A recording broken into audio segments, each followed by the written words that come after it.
Good afternoon students. Today we are going to start the second chapter, that is forms of business organization.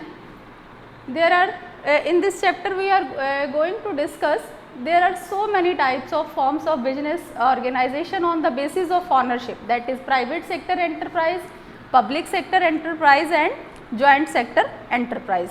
Now we are going to start the introduction of this chapter. A business enterprise. What is business enterprise? A business enterprise is an enterprise which is engaged in some business or commercial activity. Is it clear? When every business enterprise is engaged in some business and commercial activity. Business means economic activity, that means industry converting raw material into finished goods, and commerce provides us services. These are the basic concept of business organization. Every business organization has some separate and distinct identification. A businessman adopt some form of business organization to carry business.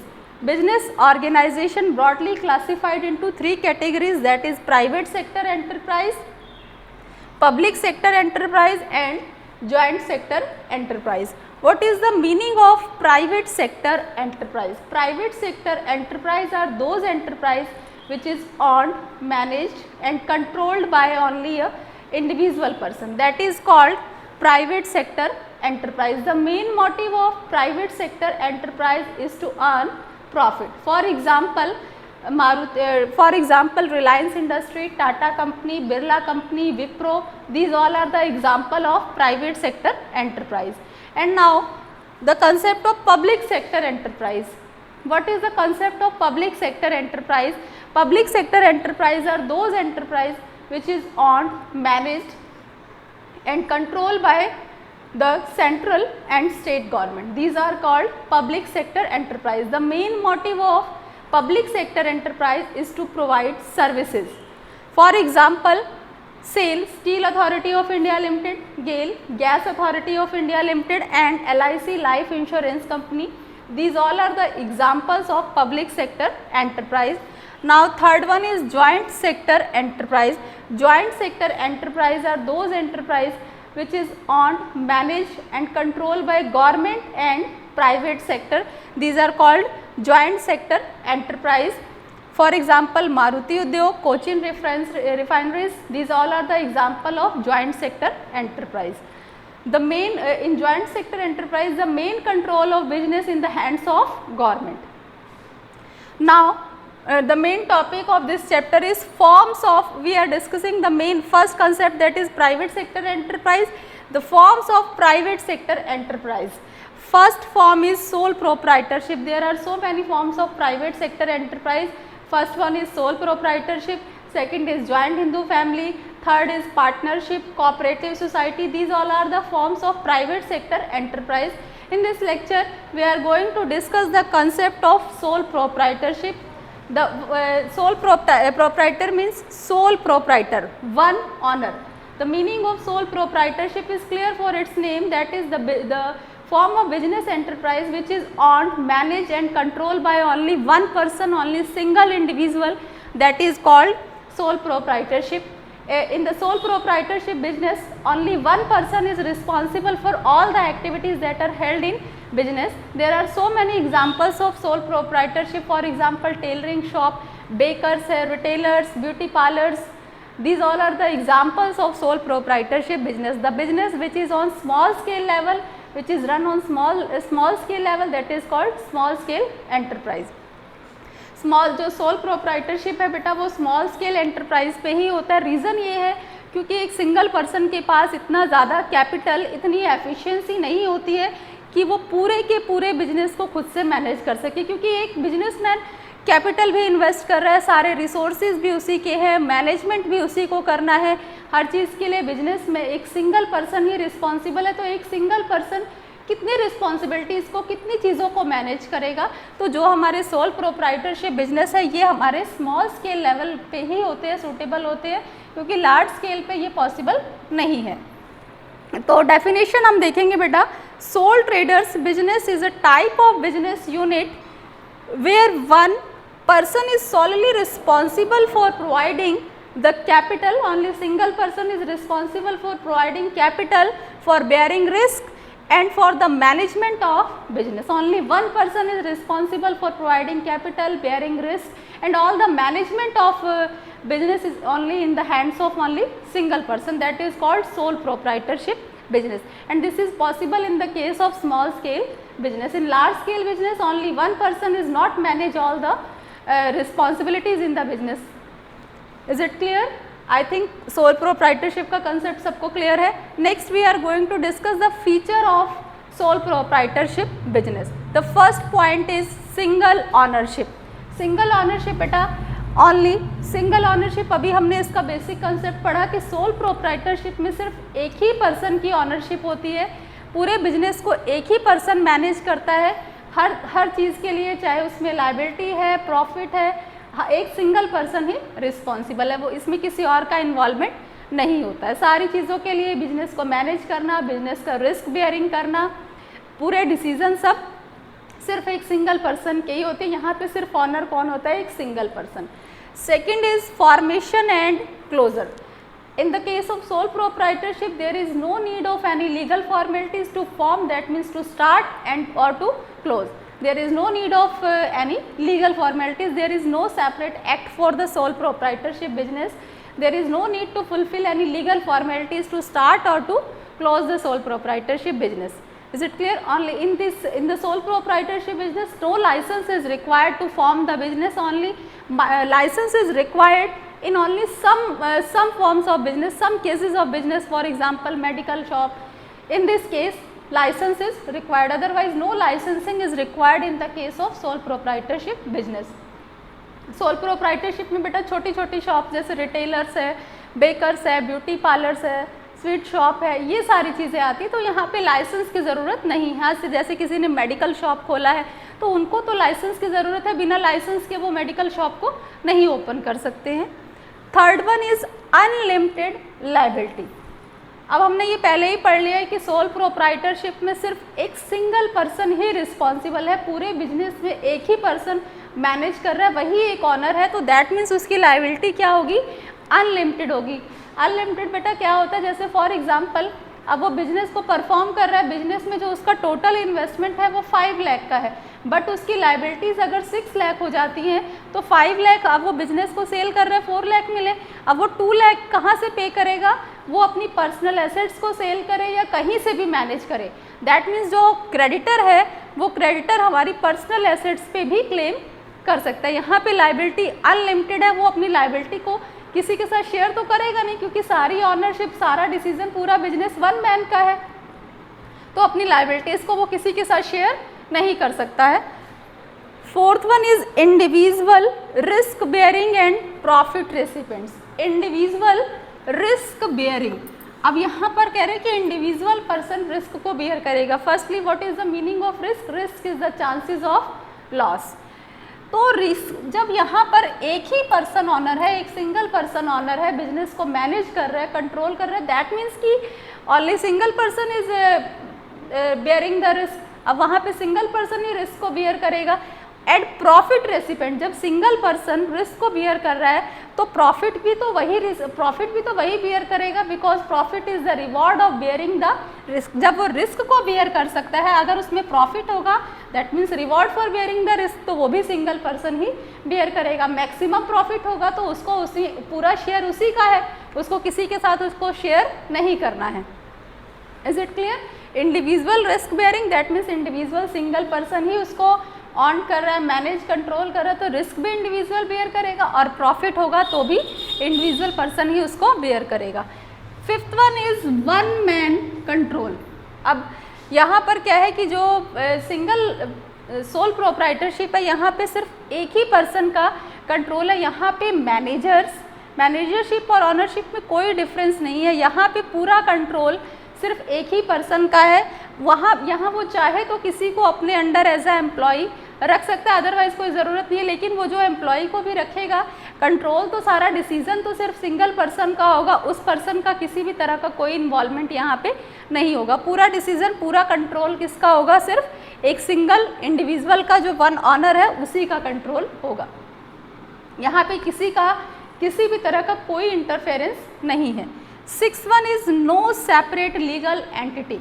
In the case of sole proprietorship, there is no separate legal entity, there is no distinction between the owner and the business. यहाँ पे कोई अलग से difference नहीं है, honour और business में दोनों एक ही हैं। जैसे और जो बेटा हमारी फॉर्म्स ऑफ बिजनेस ऑर्गेनाइजेशन होती है उनकी एक अलग से लीगल आइडेंटिफिकेशन होती है, अलग से पहचान होती है, कंपनीज के नेम अलग से पहचाने जाते हैं और ऑनर अलग होता है। लेकिन यहाँ पे ऑनर और बिजनेस में कोई भी जो डिस्टिंक्शन है, कोई भी डिफरेंस नहीं है।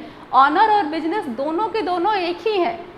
तो यहाँ पर कह रहे हैं कि इसकी कोई लीगल आइडेंटिटी अलग से नहीं है। यहाँ पे कोई आइडेंटिफिकेशन कुछ भी नहीं है, ना ही इस बिजनेस को स्टार्ट करने के लिए किसी भी तरह का लीगल फॉर्मेलिटीज़ को फुलफिल करने की ज़रूरत है। जब चाहे तब बिजनेसमैन स्टार्ट कर सकता है, जब चाहे तब क्लोज कर सकता है।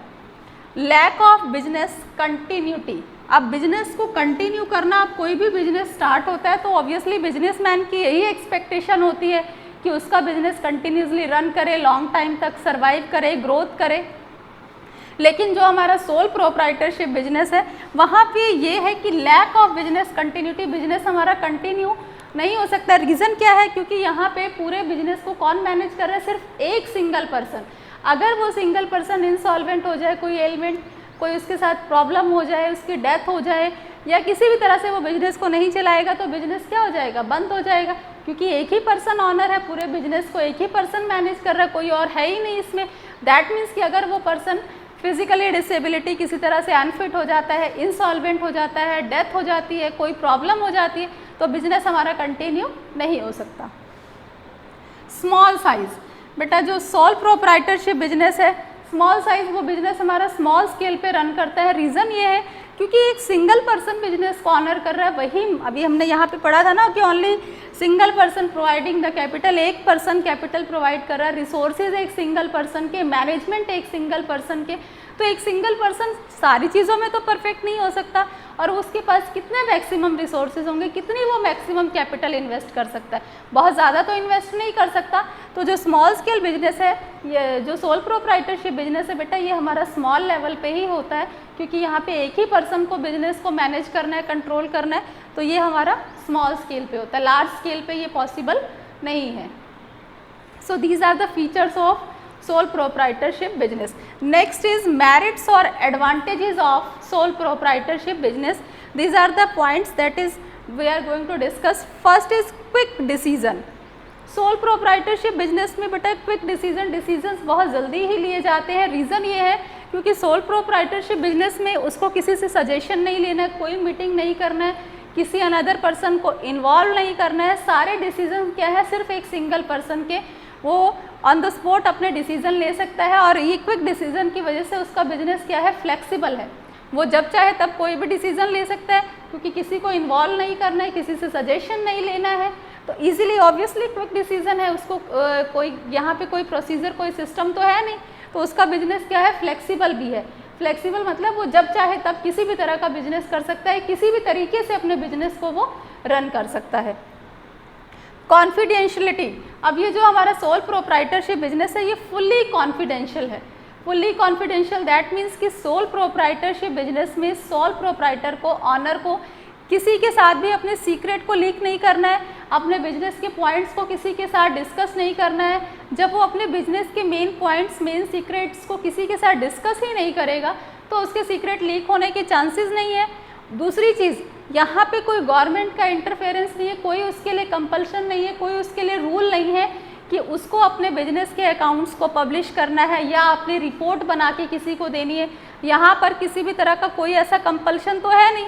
तो यहाँ पे उसकी जो कॉन्फिडेंशियल सारी चीज़ें हैं वो कॉन्फिडेंशियल रहेंगी, सीक्रेट रहेंगी, ठीक है ना। लीक तो तब होती है जब वो किसी के साथ डिस्कस कर रहा है, किसी से सजेशन ले रहा है, तो यहाँ पे तो कुछ उसको करना नहीं। फॉर एग्जाम्पल वो सोच रहा है कि आने वाले टाइम में अपने बिजनेस को थोड़ा सा एक्सपेंड करेंगे। उसका फॉर एग्जाम्पल स्वीट शॉप है, बेकर, तो वो चाह रहा है कि वो अपने साथ साथ बेकरी प्रोडक्ट्स को भी ऐड करेगा और बिजनेस को थोड़ा एक्सपेंड करेगा। अगर किसी और के साथ डिस्कस करे तो हो सकता है उसको कॉम्पिटिटर पहले ही अपने बिजनेस को एक्सपेंड कर ले, लेकिन यहाँ पे अपने सीक्रेट तो उसके साथ लीक नहीं करने, किसी के साथ शेयर नहीं करने, तो यहाँ पे कुछ भी लीक नहीं होगा, सब उसका कॉन्फिडेंशियल बना रहेगा। Direct incentives, direct incentive means there is direct link between the profits and the reward, क्योंकि there is direct link between the profits and the efforts, जितना ज़्यादा वो एफर्ट करेगा उतना ज़्यादा उसको प्रॉफिट मिलेगा, ठीक है ना। यहाँ पर ऐसा तो है नहीं कि उसको ये है कि अगर एफर्ट्स मैं कर रहा हूँ तो प्रॉफिट सब शेयर करेंगे,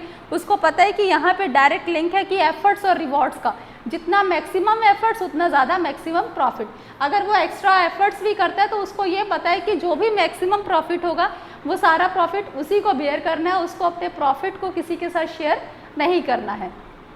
तो that is direct incentives, there is direct link between the efforts and the rewards. जब बेटा हमें रिवॉर्ड मिलता है तो एक reward is the one of the best motivation, ठीक है ना। तो सबसे जो बेस्ट मोटिवेशन है वो रिवॉर्ड है। अगर हमें रिवॉर्ड मिलता है तो हम फुल एफर्ट्स के साथ काम करते हैं, और यहाँ पे तो ये उसका अपना सिंगल बिजनेस है, उसे पता है कि वो जितना ज़्यादा एफर्ट्स करेगा उतना ज़्यादा रिवॉर्ड उसको मिलेगा। Fourth is sense of accomplishment. अब बेटा यहाँ पर क्या है कि यहाँ पर उसको पूरी तरह से पर्सनल सेटिस्फेक्शन होती है अपने वर्क को लेके, क्योंकि पूरे वर्क को वो खुद मैनेज कर रहा है, खुद कंट्रोल कर रहा है, तो that means he is personally satisfied with the work. Satisfaction के साथ साथ ही is a sense of accomplishment कि ability I can do this, उसको पूरी तरह से अपने ऊपर कॉन्फिडेंस होता है कि yes I can do this all the business, I can manage all the activities, because there is a direct link between the rewards and the efforts, rewards and the efforts. यहाँ पे उसे पता है कि पूरी तरह से सेटिस्फाइड रहता है वो अपने वर्क से, क्योंकि जितना वो एफर्ट्स कर रहा है उसको टोटली रिवॉर्ड भी मिल जा रहा है। तो सेंस ऑफ अकम्पलिशमेंट मतलब उसको लगता है कि मैं एबल हूँ, मैं ये सारा काम अपने बिजनेस को पूरी तरह से मैनेज कर सकता हूँ। Easy to form and dissolve. In sole proprietorship, one of the main merits and advantages is that sole proprietorship easy to dissolve and easy to close, because there is no need of any legal formalities, there is no requirement of any kind of legal formalities, and there is no need of license is required in only some of the cases. So this is easy to form or dissolve. जब मन करे sole proprietorship इसको start कर सकता है, क्योंकि कोई legal formalities, कोई लीगल एक्ट, कोई लाइसेंस नहीं है। जब उसका मन किया अपने बिजनेस को क्लोज कर दिया, जब उसको कंटिन्यू नहीं करना है तो वो अपने बिजनेस को इजीली क्लोज कर सकता है। तो that is these all are the points, that is the merits of sole proprietorship organisation. Our next is disadvantages and demerits of sole proprietorship business. First one is limited resource. In the sole proprietorship business there are limited resources, because only one person is manage the business, so there is limited resources. अब एक person कितने resource को manage करेगा, एक person कितना ज़्यादा capital invest कर सकता है, कितने ज़्यादा रिसोर्सेज को ला सकता है। तो बेटा यहाँ पर जो सबसे मेन डिसएडवांटेज है लिमिटेड रिसोर्स। एक पर्सन इतना एफिशिएंट नहीं है कि वो मैक्सिमम कैपिटल इन्वेस्ट कर सके, मैक्सिमम रिसोर्सेज को अरेंज कर सके, तो यहाँ पर ये है। और उसके बाद एक ही पर्सन को लॉस भी बियर करना है, रिस्क भी उसी का, सब कुछ उसी का है, तो यहाँ पर ये इसका सबसे बड़ा लिमिटेशन है। Second one is limited life of business. जो सोल प्रोप्राइटरशिप है बेटा उसकी लाइफ लिमिटेड है, बहुत ज़्यादा लंबे टाइम तक वो नहीं रन कर सकता है, सर्वाइव नहीं करता है। रीज़न ये है क्योंकि एक सिंगल पर्सन बिजनेस को मैनेज कर रहा है, हो सकता है वो कैपेबल नहीं हो, इंसॉल्वेंट हो जाए, उसकी डेथ हो जाए, वो बीमार हो जाए, कोई भी मिसहैपनिंग भी हो सकती है। दैट मीन्स अगर वो पर्सन नहीं है तो बिजनेस उसका कंटिन्यू नहीं करेगा, उसका बिजनेस वहीं स्टॉप हो जाएगा, क्योंकि ये बिजनेस टोटली वन पर्सन पे ही डिपेंड कर रहा है, पूरी तरह से ऑन, मैनेज और कंट्रोल कौन कर रहा है, एक पर्सन। हो सकता है वो दिवालिया हो जाए, हो सकता है उसकी डेथ हो जाए, हो सकता है उसको कोई बीमारी हो जाए, तो वो बिजनेस में नहीं आएगा, तो दैट मीन्स उसकी एब्सेंस में बिजनेस हमारा रन नहीं करेगा। So the life of sole proprietorship business is very limited. Unlimited liability.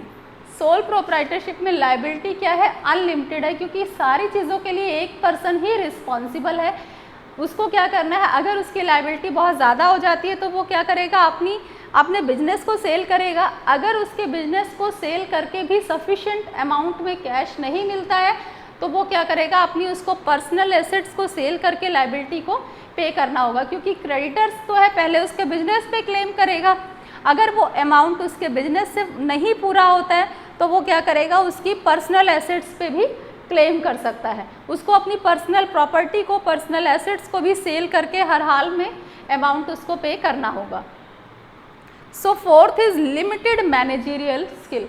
बेटा हम बार बार उसी कंसेप्ट को पढ़ रहे हैं कि सोल प्रोप्राइटरशिप में एक पर्सन बिजनेस को मैनेज कर रहा है, कैपिटल उसी की, रिसोर्सेज उसी के, मैनेज भी उसी को करना है, सारी एक्टिविटीज़ क्या करनी है, एक सिंगल पर्सन को करनी है।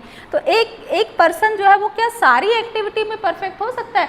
कैपिटल इन्वेस्ट करना, रॉ मटेरियल को अरेंज करना, मार्केटिंग कर, उसके रॉ मटेरियल को परचेज करना, अपने प्रोडक्ट का एडवर्टीजमेंट करना, कस्टमर से मिलना, क्या एक पर्सन ये सारी एक्टिविटीज़ में एक्सपर्ट हो सकता है? सारा बिजनेस क्या एक सिंगल पर्सन मैनेज कर सकता है? नहीं कर सकता। एक पर्सन का जो मैनेजमेंट, जो मैनेजरियल स्किल है वो क्या होता है? लिमिटेड होता है, क्योंकि एक पर्सन पूरी तरह से बिजनेस को मैनेज नहीं कर सकता, इसलिए ये क्या होता है? स्मॉल स्केल पे होता है। लार्ज बिजनेस में तो ये इम्पॉसिबल है कि एक ही पर्सन पूरे बिजनेस को मैनेज करे, ये लार्ज स्केल के बिजनेस पे तो पॉसिबल नहीं है। हाँ, स्मॉल स्केल पे पॉसिबल है, लेकिन फिर भी जो उसका मैनेजरियल स्किल है वो बहुत लिमिटेड होता है। इसलिए जो हमारा बेटा स्मॉल स्केल जो सोल प्रोप्राइटरशिप बिजनेस है, ये स्मॉल स्केल बिजनेस के लिए सूटेबल है। यहाँ पे हमारे पास देखा हमने जो अमाउंट है, कैपिटल है, वो भी थोड़ा सा लिमिटेड है, रिसोर्सेज भी लिमिटेड है, मैनेजरियल स्किल भी लिमिटेड है। तो जो हमारा स्मॉल स्केल बिजनेस है, जो सोल प्रोप्राइटरशिप है, ये स्मॉल स्केल बिजनेस के लिए, जैसे for example bakery shop, sweet shop, beauty parlours हैं, सैलून्स हैं, ये सब हमारे किसके अंडर में आते हैं? सोल प्रोप्राइटरशिप में। सोल प्रोप्राइटरशिप को मैनेज करना, कंट्रोल करना, ये सब एक सिंगल पर्सन के हाथ में। ओवरऑल रिस्पॉन्सिबिलिटी, लायबिलिटी भी सारी उसी की है, रिस्क भी उसी को बियर करना है, प्रॉफिट भी उसी का है। सबसे मेन चीज़ यहाँ पे बेटा क्या होता है कि सोल प्रोप्राइटरशिप में डायरेक्ट इंसेंटिव हमने पढ़ा कि यहाँ पर जो हमारे एफर्ट्स हैं और रिवॉर्ड्स हैं उनका टोटली लिंक होता है। सोल प्रोप्राइटरशिप में एक सिंगल पर्सन अपने बिजनेस को मैनेज कर रहा है, उसे पता है कि मैक्सिमम मैं एफर्ट्स करूँगा तो जो मैक्सिमम प्रॉफिट होगा वो किसका होगा? मेरा ही होगा। यहाँ पे इसलिए सोल प्रोप्राइटरशिप फुल डेडिकेशन के साथ, अपने फुल एफर्ट्स के साथ वर्क करता है, फुल कैपेसिटी के साथ वर्क करता है। रीज़न ये है क्योंकि उसे पता है जितना ज़्यादा एफर्ट्स उतना maximum profit.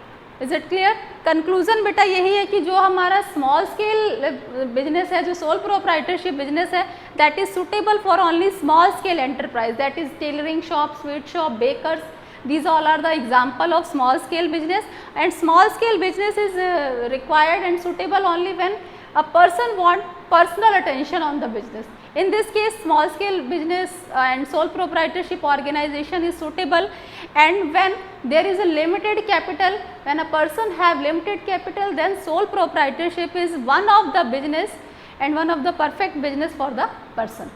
These are the conclusions. Small scale business हमारा कहाँ पर स्मॉल, जो सोल प्रोप्राइटरशिप बिजनेस है वो स्मॉल स्केल बिजनेस के लिए सूटेबल है, स्मॉल लेवल पे, ठीक है। सेकंड वन इज जब पर्सन ये चाहता हो कि पर्सनल अटेंशन, की पूरा अटेंशन उसी का बिजनेस पे हो। और थर्ड वन इज जब एक पर्सन के पास लिमिटेड कैपिटल हो तो sole proprietorship, that is the best method, best one form of business organisation, that is sole proprietorship, one owner and single owner. Hope so सबको ये पूरी तरह से सोल प्रोप्राइटरशिप क्लियर हो गया होगा। Thank you.